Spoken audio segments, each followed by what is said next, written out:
Foire du livre, J-3, et s'il y a bien un sujet qui divise les générations, c'est celui-là. Les jeunes ne lisent plus assez, les écrans nuisent à la littérature, mais faut-il vraiment choisir entre les deux, entre son écran et son livre? C'est la question qu'on va se poser ce soir avec 4 invités passionnés et passionnants.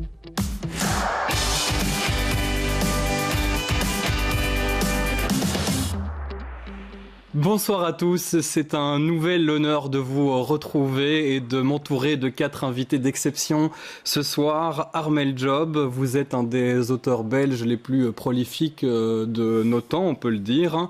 Alors, retracez en quelques mots votre carrière, quand est-ce que vous avez commencé à écrire ? Mon premier roman est paru en 1995. Voilà, ça fait une vingtaine d'années. Ça fait une vingtaine d'années, mais vous en avez plus, hein, on ne va pas le cacher. Ça veut dire que vous avez commencé par quoi avant de vous lancer dans l'écriture ? Je suis arrivé au roman un peu par accident. Moi, c'était pas du tout mon plan de carrière. Donc j'étais professeur, puis directeur d'école.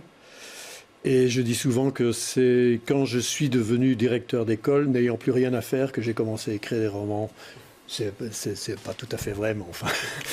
C'est un petit peu ça, voilà. Donc voilà. Vous avez vraiment eu cette carrière en 2 temps. Oui. Et aujourd'hui, vous écrivez chaque année 1 livre, 2 livres, ça ne s'arrête plus. On va en parler bien évidemment dans le courant de cette émission.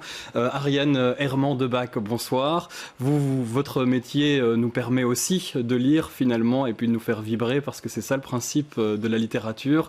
Vous tenez une librairie, pas toute seule, avec une collègue dans le centre de Bruxelles, rue de Flandre. Ça s'appelle Tu lis tu. Qu'est-ce qu'elle a de spécial cette librairie ?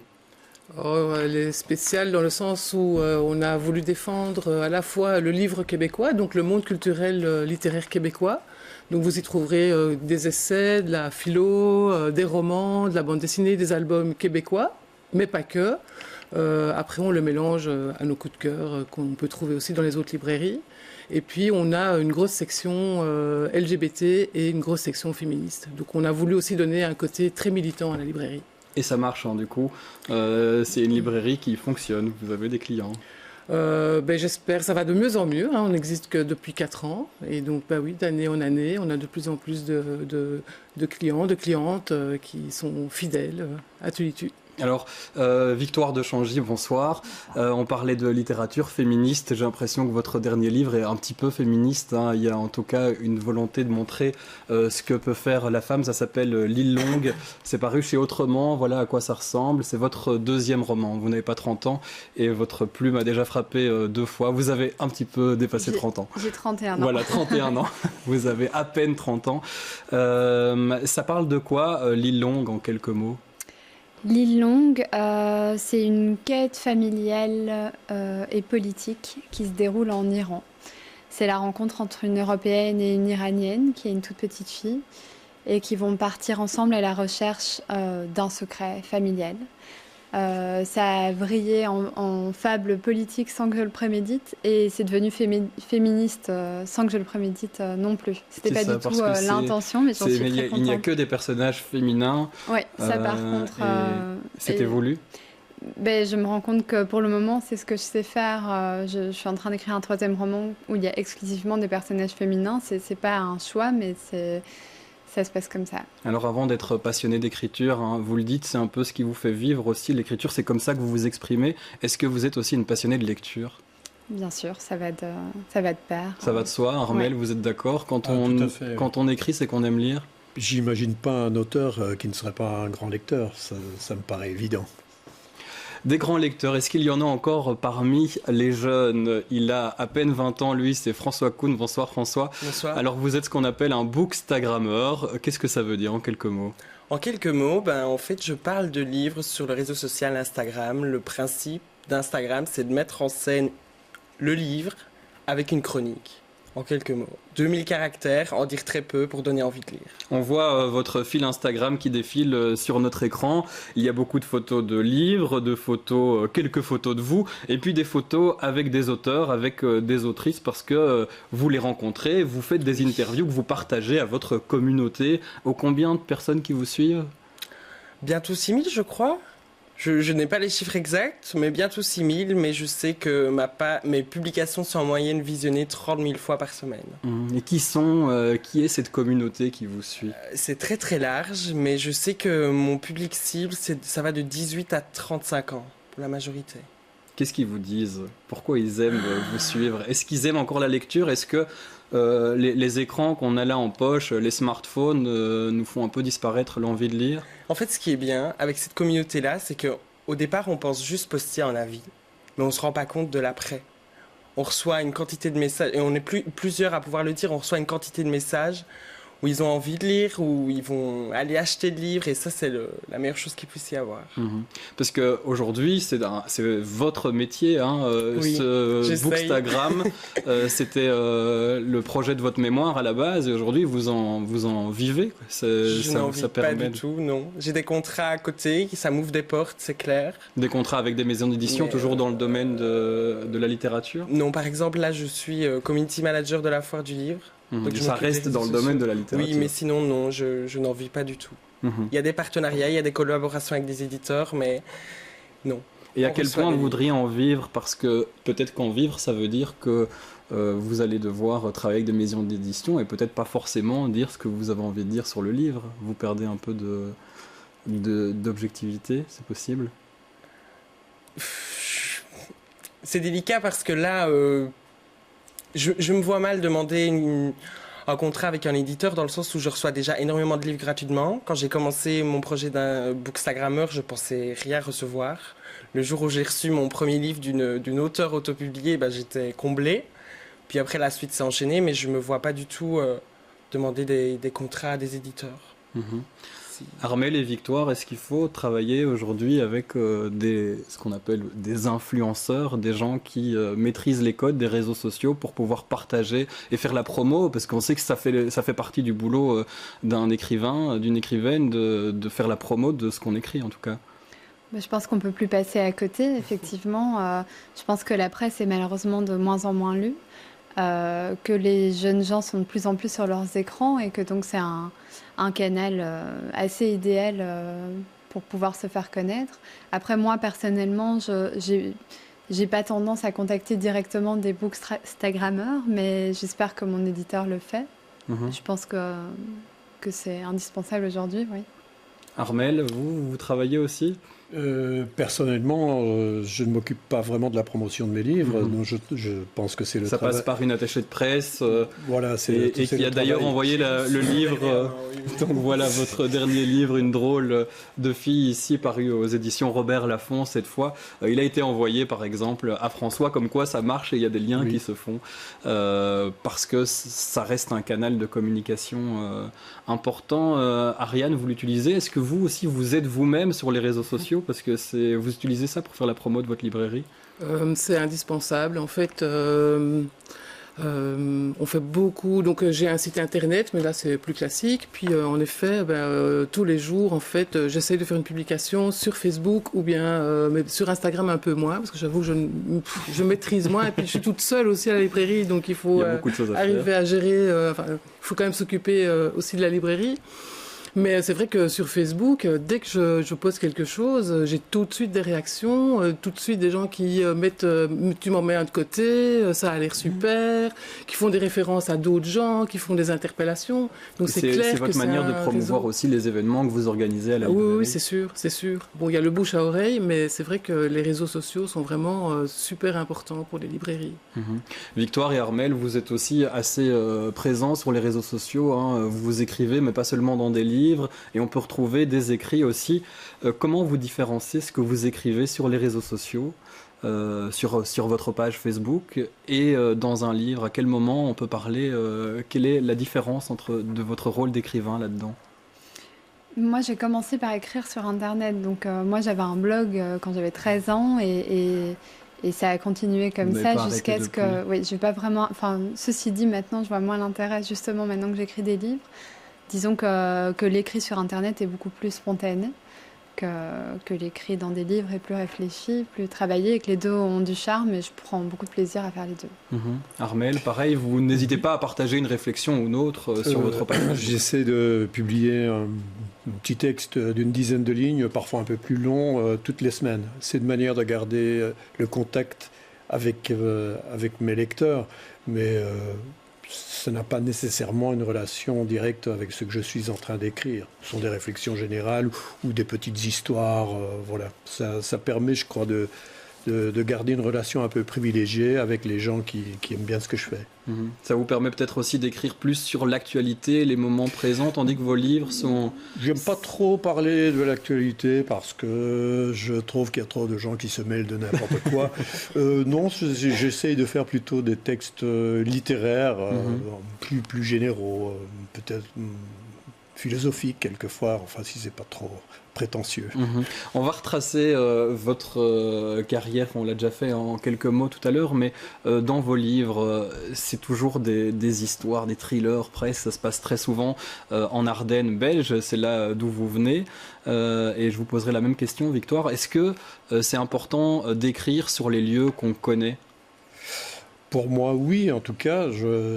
Quand j'ai commencé à écrire, je pense que c'était pas tellement courant chez les auteurs belges de parler de la Belgique. C'est ça, oui. Ça faisait, je sais pas, on avait une espèce de gêne, semble-t-il, de situer l'action du roman en Belgique. Et moi, je ne connais que la Belgique, finalement. Et donc, j'ai commencé par un roman qui se passait en Belgique. Mon éditeur, j'ai pas trouvé d'éditeur en Belgique, malheureusement, mais j'ai trouvé un éditeur en France qui trouvait ça très bien et qui m'a toujours encouragé à continuer dans ce sens-là. Donc je pense que si aujourd'hui, que j'ai une vingtaine de romans chez Robert Laffont, si tout à coup j'écrivais un roman qui se passe dans le 16e arrondissement, ça ferait peut-être très chic, mais mon éditeur tomberait des nues. Moi j'ai envie de continuer à écrire sur la Belgique. Est-ce qu'on s'étonne qu'un écrivain américain parle des États-Unis ou un écrivain anglais parle de l'Angleterre? Donc je suis belge, je parle de la Belgique. Il y a autant de sujets de romans et de personnes susceptibles d'entrer dans la littérature en Belgique que n'importe où ailleurs. Oui, Victoire, vous, votre premier roman, Une dose de douleur nécessaire, c'était l'an dernier. Ça se passe à Bruxelles, ça se passe dans les rues que vous connaissez. Je trouve que ça sent quand on lit. On voit que quand on est bruxellois, on ressent les mêmes choses que vous quand vous décrivez les endroits, les rues dans lesquelles la narratrice passe. Tandis que le deuxième ici se déroule en Iran. Mais c'est pas pour rien, c'est parce que vous avez voyagé là-bas. Il y a quelque chose derrière et que vous aviez envie de partager ce que vous avez découvert, cette aventure qui vous est arrivée à vous, que vous avez retransmise dans un livre qui est une fiction, c'est ça? Je pense pas que ça soit une condition sine qua non de connaître comme sa poche un lieu dont on parle, mais c'est toujours agréable de pouvoir projeter de la fiction dans un décor connu. C'est une bonne base. Là, j'écris un roman qui se passe en Russie. J'ai pas visité toute la Russie et je suis pas experte, mais j'ai au moins récolter des sensations qui me sont assez indispensables pour écrire. Et concernant le premier roman, c'est intéressant parce que ça se passe à Bruxelles, c'est évoqué, c'est dit dans le roman, mais moi je ne l'avais pas évoqué dans le roman. Et c'est mon éditrice qui me disait, mais dis-le que ça se passe à Bruxelles. Voilà, mais c'est pas que je voulais pas l'assumer, c'est que j'aimais bien que ça soit dans un lieu universel. Que ça puisse se passer dans d'autres villes, selon le lecteur. Mais je pense que ce que je décris ne peut être que Bruxelles. Oui, ça se sent. Ariane Herman, le boulot de libraire, vous le disiez, vous, votre librairie fonctionne, il y a des clients. On sait qu'économiquement, le livre, pourtant, c'est pas toujours évident. Chaque année, les chiffres des ventes diminuent. L'année 2018 a été particulièrement mauvaise pour le livre. 1,7% de ventes en moins par rapport à 2017. C'est des chiffres qui concernent la France, mais aussi la Belgique. J'en parlais avec des libraires belges qui me disaient que c'était la même chose. Comment faire pour continuer d'attirer des lecteurs, des clients dans les librairies? Moi, je pense qu'en fait, on va continuer à intéresser les gens à venir en librairie si la librairie est un lieu qui est accueillant et un lieu de rencontre, un lieu d'échange aussi. Parce que c'est ça le plus qu'Amazon, parce que ça reste Amazon ou... Mais Amazon, en fait, vous avez un catalogue immense, mais vous ne savez pas quoi acheter. Donc, il n'y a pas de sélection. Donc, comment voulez-vous savoir ce que vous allez acheter, si c'est bon, pas bon? Et clairement, les gens qui viennent en librairie, c'est parce qu'ils ont envie de discuter, c'est parce qu'on a envie de parler de livres, on a envie d'écouter des gens passionnés. Et j'en apprends autant de mes clients. Enfin, je veux dire, c'est ça qui est génial, c'est que c'est vraiment une relation entre nous. Donc, je leur parle de mes coups de cœur, ils me parlent des leurs. Et du coup, ça fait un effet de boule de neige. Et donc, du coup, on discute à plusieurs. Moi, j'aime bien aussi à la librairie, quand on n'est pas trop nombreux, offrir un petit café. Enfin, moi, j'essaye vraiment qu'il y ait vraiment une chouette ambiance dans cette librairie, que les gens se sentent accueillis. Et puis, je trouve qu'il est très important d'avoir beaucoup de rencontres, en fait, le soir, avec des auteurs, des éditeurs, pour que la librairie soit vraiment un lieu de vie, permanent, aussi un lieu où les gens osent entrer. Parce qu'il y a beaucoup de gens au début, quand on s'est installé dans le quartier, me disaient « Oui, on n'osait pas trop venir au début parce que, ah mais non, tel auteur, on a peur de le rencontrer. » J'ai dit « Mais on est en petit comité, on va être une quinzaine, une vingtaine. C'est le format idéal pour rencontrer un auteur. Il est là, enfin voilà, on est ensemble, il y a moyen de discuter. » Et c'est ça que je trouve vraiment important. Je pense que c'est ça qui fera toujours la richesse du libraire, c'est le conseil, c'est l'accueil. Et les événements. Et les événements, la richesse oui. des petites librairies aussi, parce qu'effectivement, on ne ressort pas de chez Ariane, de chez Tulitu sans un livre, parce qu'elle partage sa passion. Et je peux témoigner sur les rencontres aussi, qui sont très douces, très drôles et très conviviales. C'est très agréable pour les auteurs aussi. On n'a sans doute pas ce privilège dans les grandes machines. Oui, c'est ça aussi, il faut être bienveillant aussi. Donc il faut quand même aussi avoir envie d'accueillir l'auteur de la meilleure manière qu'il soit. Donc à chaque fois, les gens, ils arrivent, les auteurs, en me disant « Bon, ça va se passer comment ?» Je dis « Ça va se passer comme vous avez envie. Moi, j'ai pas de format type. C'est pas on va mettre les tabourets comme ça, on commence comme ça va durer autant de temps, vous allez lire tel extrait. » Mais non, chaque auteur, chaque autrice, quand ils viennent, je veux qu'ils soient le mieux possible. C'est eux qui décident du format, c'est ça, c'est pas standardisé. Non, c'est vraiment ça, c'est ça qui est chouette. Et puis en fonction aussi du nombre de gens qui sont là. Enfin, donc c'est à chaque fois, il faut être très, très souple. Et oui, souple et bienveillant. Et puis avoir envie de s'amuser. Armel Job, vous êtes souvent en librairie, vous, pour partager vos livres? Oui, en librairie, en bibliothèque et dans les écoles. Oui. Je pense que c'est là d'où vous venez finalement. Oui, mais j'y suis toujours en quelque sorte. On va écouter un éditeur belge qui, vous allez l'entendre, n'est pas très content. Il a écrit ce pamphlet destiné à la ministre de la Culture, Alda Gréoli. Et il lui écrit ce qu'il pense, parce qu'il a perdu des subventions, 30 000 € pour les éditions Samsa. Il s'appelle Christian Lutz. Et vous allez voir ce qu'il a à dire à la ministre. Il le résume dans cet extrait. J'ai écrit une lettre ouverte à Madame la ministre Gréoli, ministre de la Culture, pour lui expliquer que les décisions qu'elle prenne en matière culturelle et livresque sont absolument consternantes et que, au lieu d'avoir une excellence qui se profile, on va avoir une nullité, quoi. Je veux dire, on va vers rien, quoi. On est à rien. Il n'y a plus d'éditeurs à Bruxelles qui publient des ouvrages à caractère littéraire, ni du patrimoine, ni rien du tout. À mon sens, il faut faire exactement le contraire de ce qu'ils font, c'est-à-dire il faut mettre des bibliothèques dans les classes d'école, il faut revaloriser le salaire des enseignants, il faut remettre d'actualité la pensée, quoi, qui disparaît progressivement, lentement. Moi, je vois ça depuis maintenant presque 40 ans. Voilà, son message, vous l'avez entendu, hein, il est très remonté contre la ministre.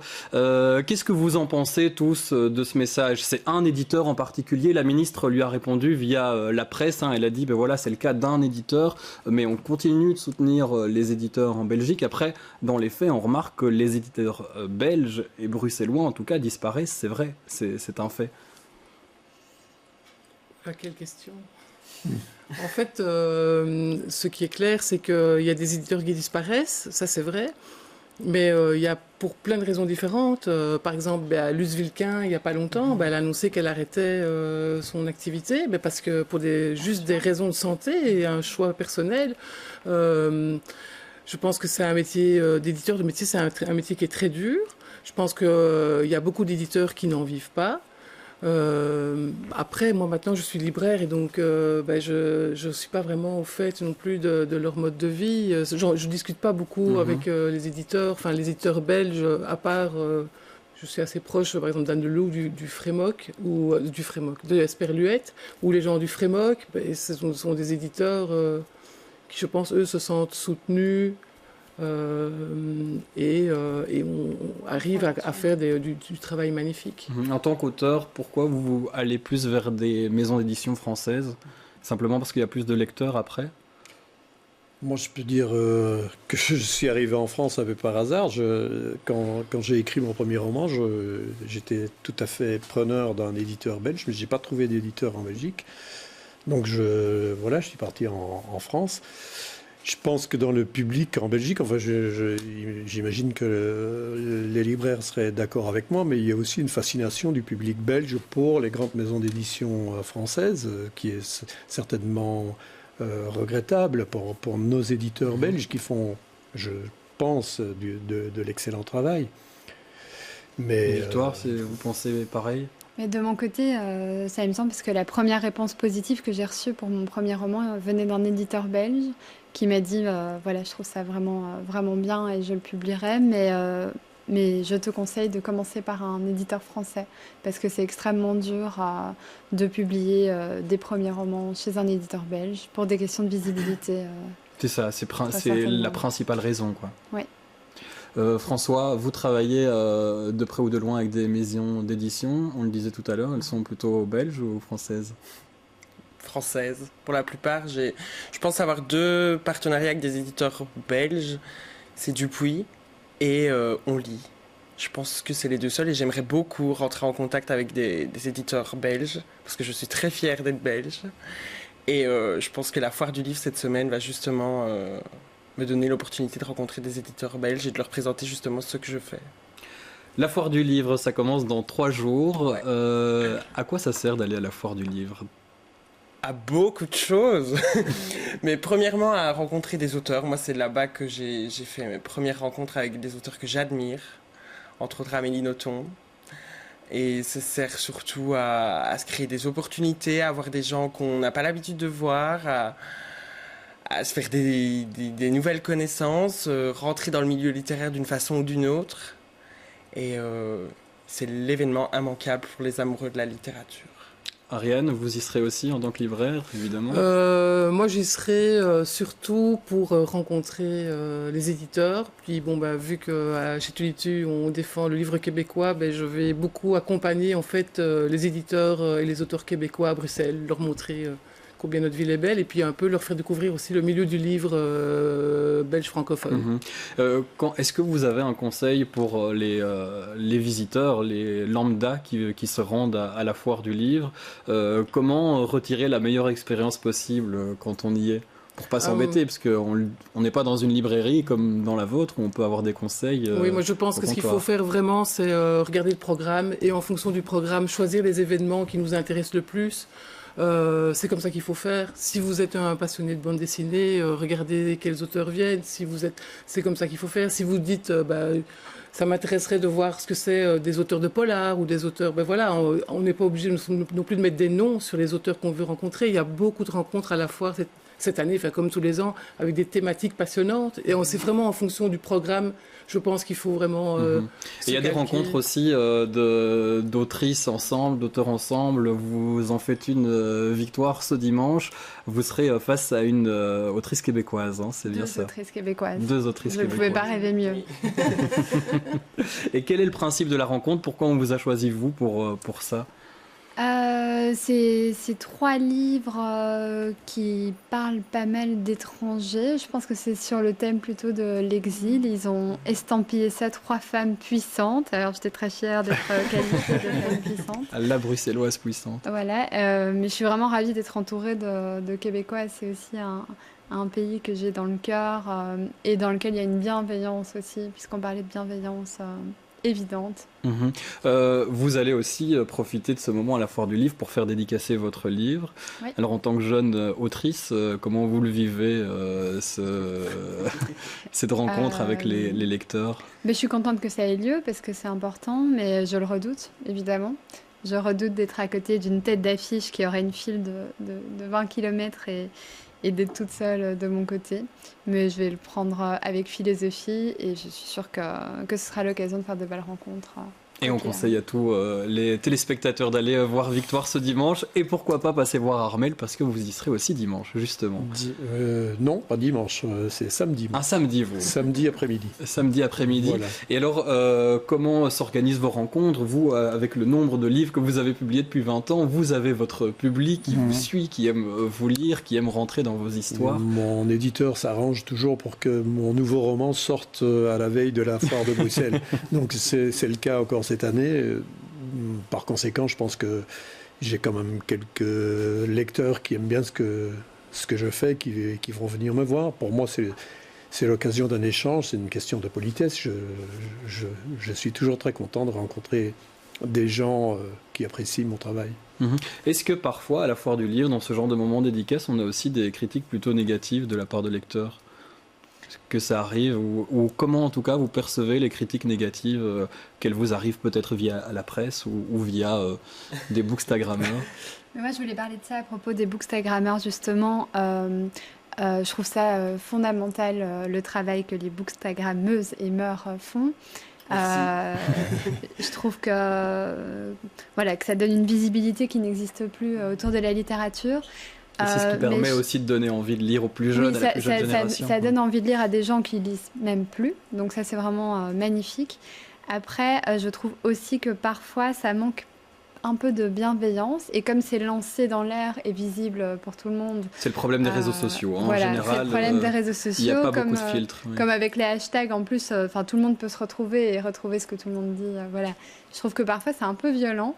Ce qui peut être un peu moins violent dans la presse, où il y a peut-être un peu plus de pincettes. Après, vive la franchise, etc. Mais c'est pas facile forcément de recevoir, de voir quelqu'un qui écrit sur soi frontalement, et on voit que c'est écrit, c'est suivi par 30 000 personnes peut-être, si c'est le cas, de François ici. Il vous reste tous un mot pour terminer cette émission. On arrive déjà à la fin de notre programme.